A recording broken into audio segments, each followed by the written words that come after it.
16 December মহান বিজয় দিবস উপলক্ষে পাররাম রামপুর ইউনিয়ন বিএনপির আয়োজনে মহান বিজয় দিবস উদযাপন করেন পাররাম রামপুর ইউনিয়ন বিএনপির দলীয় কার্যালয়ে। সভাপতিত্ব করেন মোহাম্মদ আলহাজ মনিরুল ইসলাম সওদাগর, পাররাম রামপুর ইউনিয়ন বিএনপি।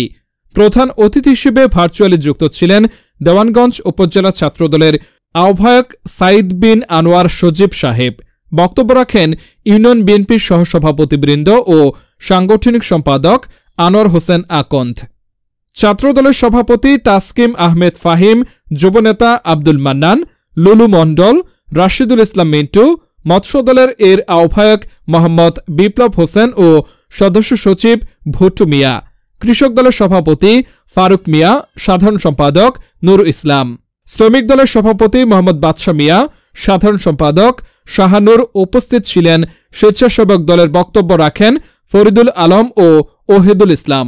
উপস্থিত ছিলেন ওয়ার্ড বিএনপির সকল নেতৃবৃন্দ। অনুষ্ঠানটি সুন্দরভাবে সঞ্চালনা করেন শফিউল আলম ফরসা, সাধারণ সম্পাদক পাররাম রামপুর ইউনিয়ন বিএনপির দেওয়ানগঞ্জ জামালপুর।